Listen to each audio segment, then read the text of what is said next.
अमरावती जिल्ह्यातील मेळघाटच्या दुर्गम भागात आदिवासींच्या मूलभूत प्रश्नासाठी सुरू असलेल्या संघर्ष यात्रेला आज चौथ्या दिवशी प्रचंड प्रतिसाद मिळत आहे। बच्चूभाऊ कडू यांच्या नेतृत्वाखाली सुरू असलेली ही संघर्ष यात्रा आज मेळघाटातील जरीदा गावात पोहोचली। या यात्रेत बच्चू कडू यांच्यासोबत मोठ्या संख्येने आदिवासी बांधव पायदळ प्रवास करत सहभागी झाले आहेत। विशेष म्हणजे आत्तापर्यंत बच्चू कडू यांनी 150 किलोमीटरपेक्षा अधिक पायदळ यात्रा पार केली आहे। मेळघाटच्या डोंगरदऱ्यातून सुरू असलेली ही यात्रा केवळ आंदोलन नसून सरकारच्या दुर्लक्षाविरोधात उभा राहिलेला आवाज ठरत आहे। मेळघाटमधील पाणी, वीज, शिक्षण आणि रोजगार या मूलभूत सुविधांबाबत बच्चूभाऊ कडू आज अधिकच आक्रमक झालेले पाहायला मिळाले। बच्चू कडू म्हणाले की मेळघाटच्या आदिवासींना अजूनही पिण्याचे पाणी मिळत नाही, वीज नाही, शिक्षणाच्या सुविधा नाहीत, रोजगार नाही। सरकार आणि लोकप्रतिनिधी यावर उत्तर का देत नाही असा प्रश्न उपस्थित केला। यावेळी त्यांनी सरकारवर जोरदार टीका करत म्हटलं की गावात पाण्याची टाकी आहे पण त्या टाकीत पाणी नाही। आम्हाला पिण्याचं पाणी मिळत नसेल तर सरकारलाही आता पाणी द्यायला नको। संघर्ष यात्रेदरम्यान अनेक आदिवासी बांधवांनीही आपल्या व्यथा मांडल्या। वर्षानुवर्षे मागण्या करूनही सरकारकडून फक्त आश्वासन मिळत असल्याचा आरोप त्यांनी केला। मेळघाटमधील प्रश्न सरकार दरबारी पोहोचवण्यासाठी ही संघर्ष यात्रा आता किती प्रभावी ठरणार आणि सरकार यावर काय निर्णय घेणार याकडे आता संपूर्ण राज्याचं लक्ष लागलं आहे। जनसमर्थन न्यूज, मेळघाट, जिला अमरावती। आज अभी तक अपने मेलघाट में कोई नेता नहीं घूमा पैदल। आज पैदल यात्रा कर रहा है, मैं उसके साथ में पैदल चल रहा है, बच्चू भाऊ के साथ में। आज मेलघाट की पहले नेता बच्चे कडू आज घूम रहा है मेलघाट में। बच्चा कडू की जय, चप्पल के चल रहे हैं। बोलो। मैं बच्चे कडू भाव के साथ बगैर चप्पल के चल रहा है। आज पहली बार मेलघाट में आया है, इसलिए मैं उसको साथ देने को तैयार हूँ। बच्चा कडू की जय। इतना ईमानदारी से मेरे को नहीं लगता हिंदुस्तान में कोई जीता होगा जितना मेळघाट का हमारा किसान जीता। इतना ईमानदारी सब अच्छाई होने के बावजूद भी हमें लूटा क्यों जाता है? हमें क्यों पानी नहीं मिलता है? मुझे क्यों बिजली नहीं मिलती है? मेरे बच्चे को क्यों पढ़ाई नहीं मिलती है?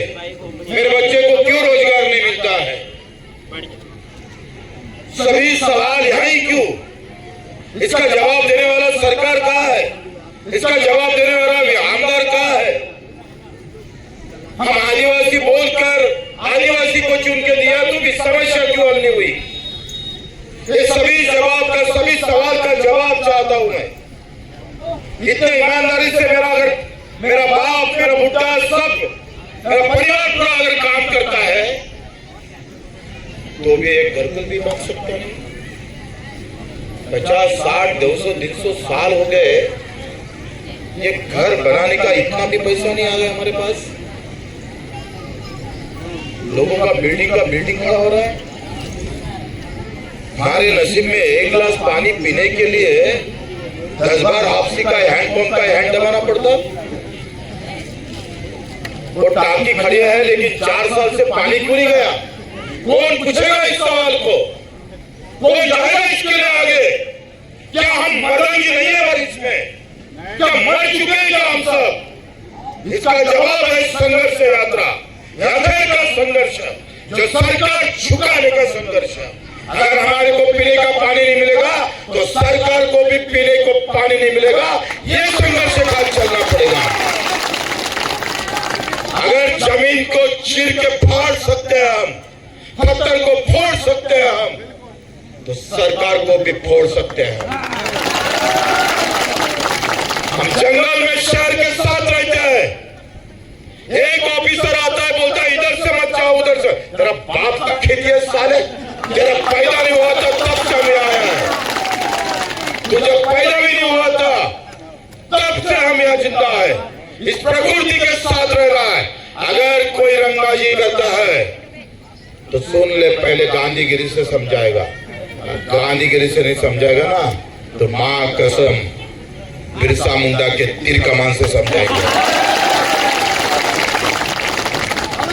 अभी तक हमारा आदिवासी बोला था, हमारे गौड़ी लोग हैं, हमारा बाकी के समाज के लोग हैं, ये रास्ता इधर से शॉर्टकट होता है, लोगों के खेत में जाता है। एक पुलिया बनाने के लिए 100 साल चले गए। एक पुलिया बनने के लिए कितना पैसा लगता है? नागपुर में पहले अंदर से एक बोगदा होता है, ऊपर से रास्ता होता है, उसके ऊपर पुलिया होता है, उसके ऊपर पुलिया होता है। क्या हमारे लिए एक भी पुलिया नहीं होता? क्या हम इसके लिए दौड़ेंगे नहीं? इसका संघर्ष नहीं करेंगे? अरे शहर को भी जिंदा रखो, और हमें अगर मारने की कोशिश करेंगे ना, शहर को फाड़कर आपको भी फाड़ डालेंगे साले को। अरे शहर को बचाना चाहते हो, शहर को पानी पिलाना चाहते हो, और हमको क्या जहर खिलाते हो? अरे शहर के साथ हम भी रहेंगे ना।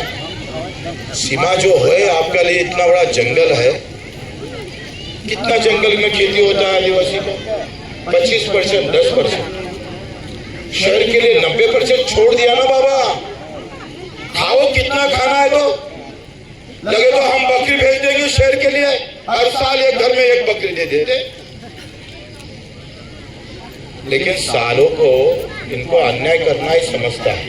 इनको लगता है ये सब लोग मेहनत करने वाला लोग है, इनके दिमाग में कुछ नहीं है, शांत है, गांधी जी भोलेनाथ है ये। तुम बाद में बोलो ना, मैं गाड़ी में घूमने वाला आदमी हूँ। देखो कोई 200-250 किलोमीटर घूमना आसान है, हम गाड़ी से आए इधर, एक पल के लिए भी मैं गाड़ी में बैठा नहीं। मेरा कार्यकर्ता बोल रहा था कि पैर को जख्म हो गया, गाड़ी में बैठो। मैंने बोला जिस तरह से मेरा ये मेरघाट वाले ईमानदारी से काम करता है, वही ईमानदारी से पच्चीकोट पैदल चले गए 250 किलोमीटर। मैं भी गाड़ी से आ सकता था, चल सकता था,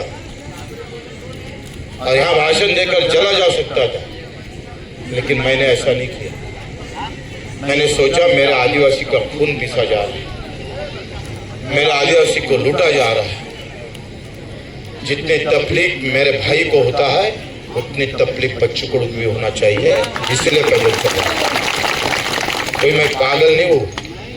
मेरा एरिया छोड़ के आपके तरफ घूम रहा हूँ कि मुझे चुनाव में खड़ा रहना और आपने वोट देना चाहिए, इसलिए नहीं घूम रहा हूँ।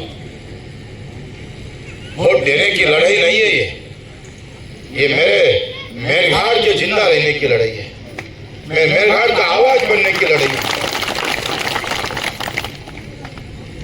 200 रुपए 300 रुपए का काम 1000 रुपए का काम कर लेते हैं, और उसमें भी 2 बार फोटो खींच लेते हैं। 10 रुपए का एक का फोटो खींचा नहीं तो काम तबाह हो जाता है। क्या इतना क्यों होता है हमारे साथ? कहीं जाए कोई गांव में तो कहीं बिजली नहीं होती, बिजली रही तो फिर पानी नहीं होता, पानी रहा तो बिजली भी नहीं होती और पानी भी नहीं होता। 75 साल के अंदर एक तरफ हमारे मोदी जी बोल रहे हैं कि विकसित भारत, सबका साथ और सबका विकास, ये सबका साथ और सबका विकास है। अरे तुम सीमेंट टैंक के अंदर नहा रहे हो, तुम्हारे लिए नहाने के लिए 1 लाख लीटर पानी लग रहा है, और हमारे लिए 1 गिलास पानी नहीं देते हो। ये कौन सा सबका साथ सबका विकास? कौन सी बात कर रहे हो? कौन से मुल्क की बात कर रहे हो? धर्म के जात के नाम पर भड़का देना, अलग कर देना और हक की लड़ाई को पीछे रखने का सवाल खाली मांग के नहीं होता है। हम किसके लिए लड़ते हैं? हमारा जुनून क्या बोलता है? कितना दिन यही सब सहन करते रहेंगे? अन्याय करने वालों से अन्याय सहन करने वाला ज्यादा दोषी होता है। हम इसके बाद कभी इस तरह से नहीं जीना है। हम मेहनत करेंगे, मेहनत के खाएंगे। बेईमानी से कोई हम पैसा नहीं कमाते, लेकिन ईमानदारी में अगर कोई हाथ डालता है ना, तो हाथ छाट के रखेंगे साले का। तो ये सब संघर्ष के लिए तुम हम सब तैयार होना चाहिए। तुम बोलेंगे क्या मिलेगा, क्या जाकर पैदल जाकर क्या मिलेगा आपको? आवाज तैयार होगी। शहर जैसा जंगल में गिधाड़ता है ना, आवाज करता है तो आजू बाजू के सब चले जाते हैं। वो उस गिधाड़ उस तरह से आवाज, हम शहर के साथ रहने वाला लोग हैं, हम गूंगे बहरे नहीं है। हम बोल सकते हैं लेकिन अभी तक नहीं बोले। इसका अर्थ ऐसा नहीं कि हम कोई नामर्द है। आपको लगता है जिंदा लाश है, हम जिंदा लाश की तरह है। ये छोड़ना पड़ेगा हमको, उस शहर की तरह जीना पड़ेगा, बकरी की तरह नहीं। आया कोई भी काट लिया और मटन खा के चला गया। हम शहर की तरह से जिएंगे और इसलिए संघर्ष यात्रा है, इसकी शुरुआत हुई है। आज जारीदा में पूरा फौरशा कुछ घेरना है। जितना तबलीग दिया है ना, उतना तबलीग देना है फौरश वाले को, उतना तबलीग देंगे। साला डंडा लगाकर खादी वर्दी घालकर गुंडा करता है, गुंडागर्दी करता है।